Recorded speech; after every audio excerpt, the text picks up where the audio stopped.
According to Swift, third-party digital currencies will be used using ISO 2022. Additionally, Brad Garlinghouse stated on stage at the Apex event that he thinks XRP might account for 15% of Swift's volume in the coming 5 years. Monica Long sent me a video that you haven't seen yet. With their own stablecoin, Bank of America is making progress.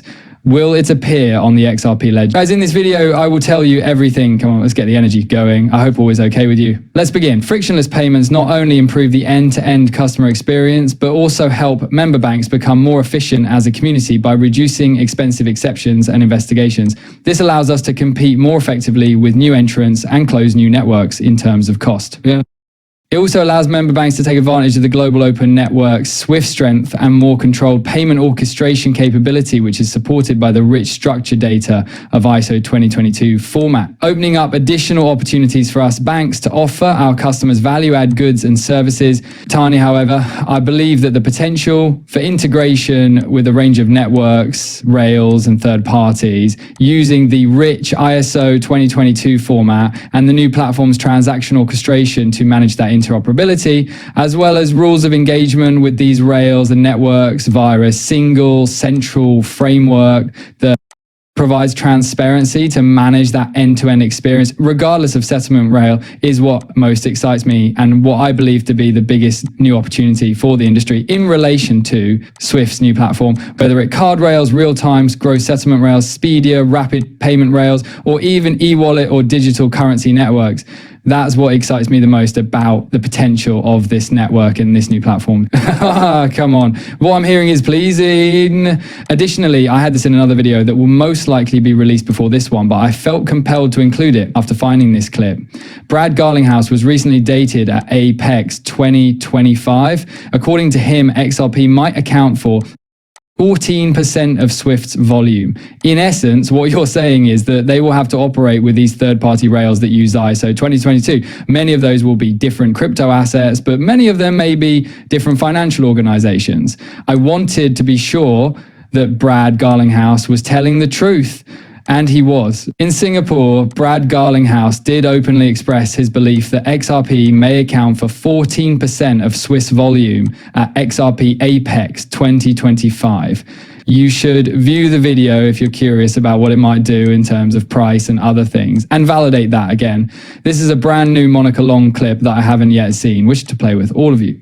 According to Monica Long, institutional demand for RUSD and XRP is distinct in every manner.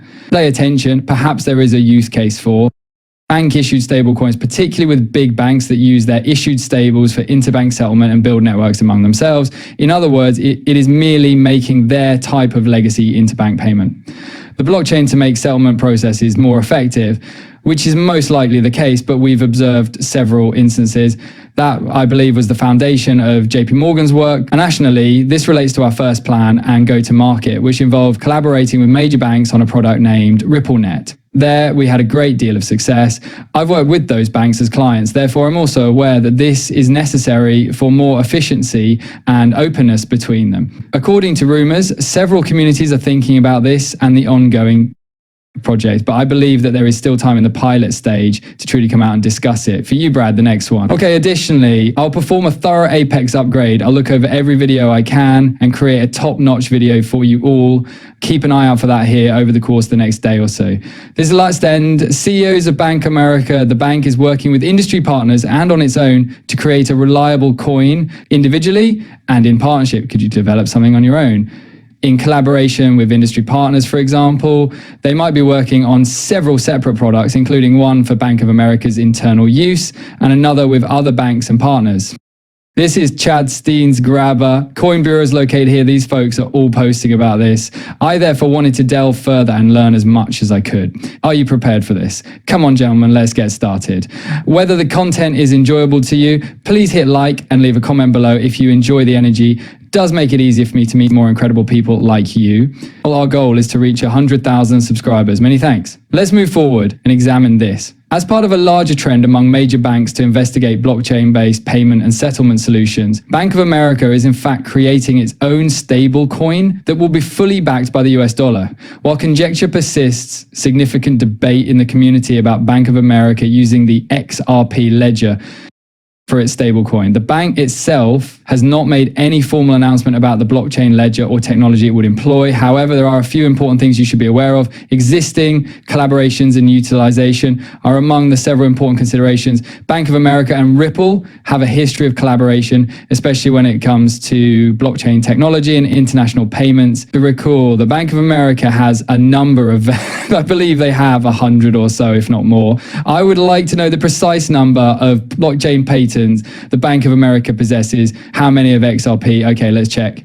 Let me find out the precise amount for you so I don't have to make a guess, although I believe they have 100. However, they do have patents that contain XRP, which is quite intriguing. Additionally, there have been rumors, which have not been verified, that Bank of America uses Ripple's XRP for a number of internal transactions, as well as community and industry speculation. Therefore, this is merely people like me or other influential people in the field making predictions about what will happen. Here it is. The prospect that Bank of America could use the XRP ledger for their stablecoin has been widely debated by the cryptocurrency community, particularly XRP aficionados. They cite the ledger's speed, low cost, compliance with ISO standards, and many other factors. According to some users, Bank of America might develop a custom stablecoin on the XRP ledger that is a variation of Ripple's own stablecoin RLUSD. You will hear me repeatedly state that Ripple will use its stablecoin technology and provide it to their banking partners if you go back a year or two and start viewing my content related to stablecoins. In order for banks to produce stablecoins on the XRP ledger of their own. Why would banks want to do this? Isn't that right? There are numerous advantages to this, but risk is one of the main concerns for banks. Creating your own stablecoin and blockchain in a closed network that isn't really used by anyone except your bank is the last thing a bank wants to do. RLUSD and XRP are that real asset. You want to employ a technology that works with everything else. Therefore, it would be extremely smart of Bank of America to continue working with Ripple, their partner and partner of years. So certainly nothing is final. I really believe deep inside that this might be Ripple. I'm merely expressing my personal opinion based on my study, but I could be clearly mistaken.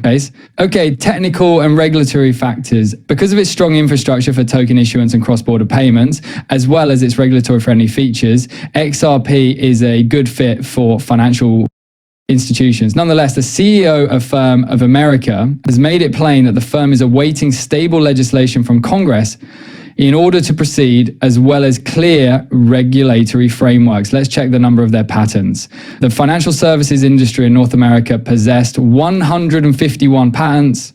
Okay, this number is unique to blockchain technology and excludes all of the bank's patents, which total close to 6,600 with regard to patents that are particularly related to the XRP and Ripple blockchains. Bank of America has reportedly filed 83 patents pertaining to Ripple's blockchain technology, according to recent stories and interviews, especially those that quote David Trzaskowski, CEO of the Sound Planning Department. 83 patents. What?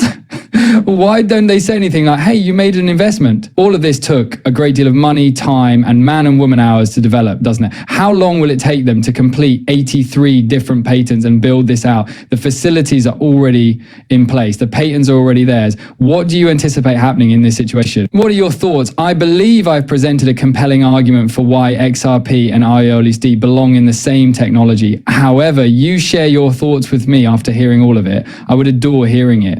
Okay, Brad. Garlinghouse is up on stage here. Let me play. I believe he's speaking. I believe that there is a community of entrepreneurs in Singapore and throughout Southeast Asia, and I enjoy the vibe that I get from being here.